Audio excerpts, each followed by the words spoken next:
Hey everyone, I'm working to hit 1,000 subscribers and I need your help to get there. If you enjoy this content, please hit that subscribe button right now.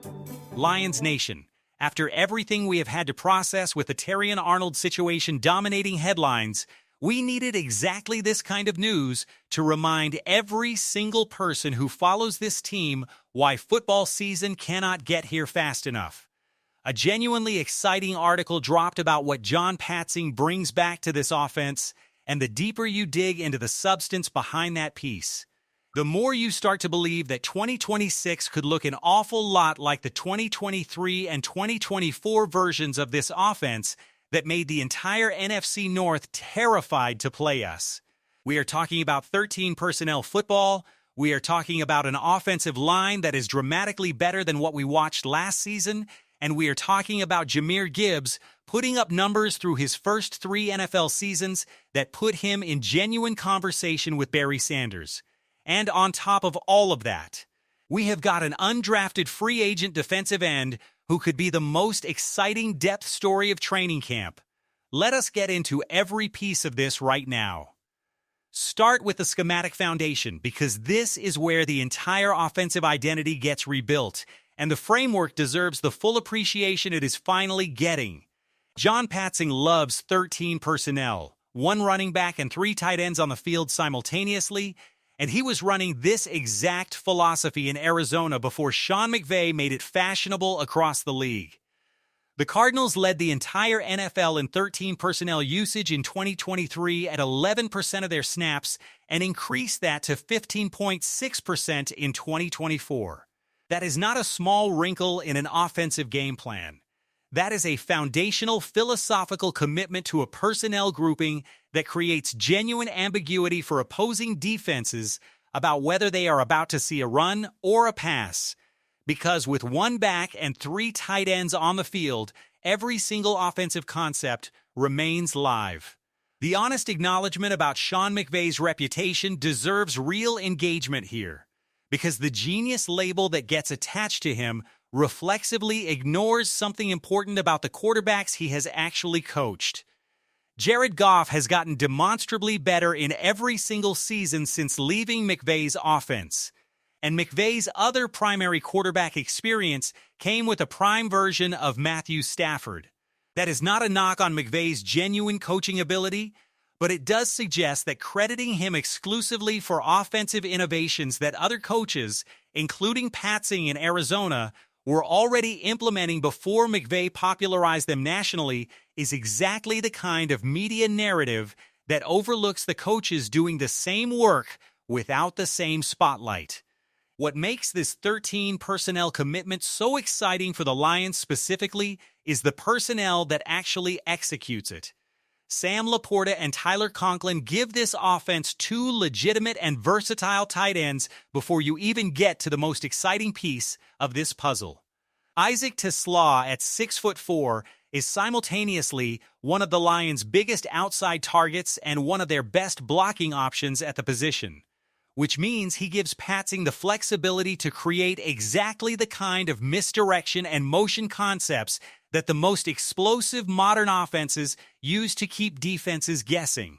The Puka Nacua comparison, where a receiver-sized player goes in motion and then suddenly becomes a lead blocker through the guard gap, is precisely the kind of unpredictable wrinkle that Tislaw's size and blocking ability makes possible for this offense, and you do not deploy that concept constantly. But having the personnel capable of executing it when the situation calls for it is a genuine competitive advantage. The offensive line transformation from last season deserves its own extended celebration because the improvement is structural rather than incremental. Upgrades at center and left tackle, continued development from guards who are now a full year older and more experienced, and genuinely improved depth across the interior offensive line, including a rookie right tackle and Larry Borom giving this team a legitimate swing tackle option, all combined to create an offensive line that bears far more resemblance to the dominant 2023 and 2024 units built around Frank Ragnow than to whatever dysfunction plagued this group last season. Those Ragnow-led seasons represented some of the best offensive line play this franchise has fielded in recent memory, and the organizational belief that this rebuilt unit can recapture that level of dominance is the foundation that makes everything else in this offensive vision possible. Now let us talk about Jahmyr Gibbs, because the statistical comparison to Barry Sanders through their first 3 NFL seasons is the kind of analysis that should make every Lions fan stop scrolling and pay full attention. Barry Sanders accumulated 877 rush attempts through his first 3 seasons. Gibbs has needed only 675 attempts to produce his own historic numbers, which means he is generating comparable and in some categories superior production on a significantly lighter workload. Gibbs is averaging 5.3 yards per carry compared to Barry's 4.9 yards per carry across that same window. And Barry Sanders is a legend whose greatness requires no defense or qualification from anyone.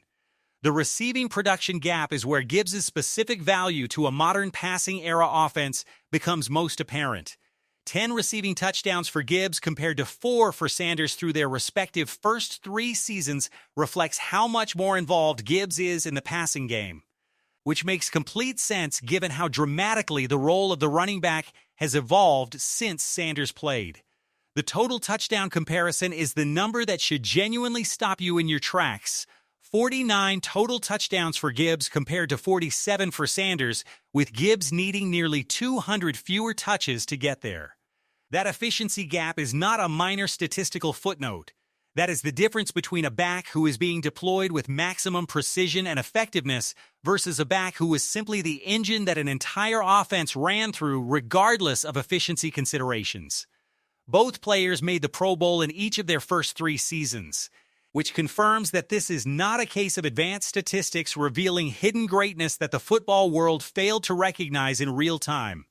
Both players were and are immediately, obviously, and unambiguously special. What the comparison actually reveals is that Gibbs represents a different and in many ways more efficient model of running back dominance. One built on explosiveness and receiving versatility rather than pure workhorse volume, and the freshness that comes from not having his body ground down by an enormous workload positions him to a strong foundation. Peyton Turner's persistent inability to stay healthy is the familiar and frustrating storyline that Lions fans know all too well. The recurring pattern of bringing in talented edge rushers who simply cannot remain on the field consistently enough to provide reliable contributions. That is where Lucas enters the conversation as a genuinely intriguing wildcard. The physical measurables are reportedly impressive enough to generate real optimism, and the comparison drawn to Amon-Ra St. Brown's career trajectory, a player whose college production was solid but who proved to be substantially better suited for the professional game once he arrived in Detroit, is the kind of comparison that should make every Lions fan pay close attention during training camp and preseason games. The honest caveat deserves acknowledgement here too. Until Lucas actually performs in live preseason football against real competition, all of this remains speculation built on measurables and potential rather than confirmed production. The skepticism is fair, and the appropriate response is genuine excitement tempered by patience until the preseason games actually provide evidence. Hassan Hassanin remains the player every Lions fan is genuinely rooting for given his inspiring personal story and his memorable draft day moment, even with honest uncertainty about whether his actual on-field talent matches the affection the fan base has developed for him. Missing all of last season creates real uncertainty about where he stands physically and developmentally. But if he can work his way back into meaningful contention, the depth this defensive end room could provide would be exactly what this defense needs heading into the most important stretch of any given season.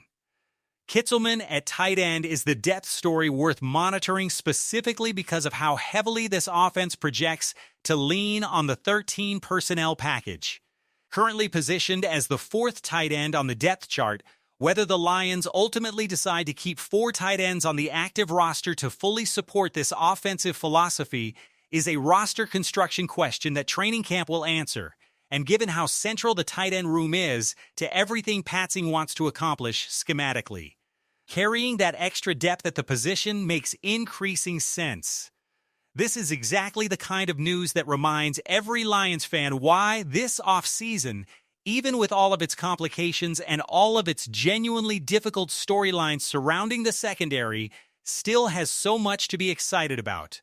The offensive blueprint is back, the best running back in football is healthy and ready, and the defensive depth pieces developing behind the established starters could provide exactly the kind of contributions that turn a good defense into a great one by December.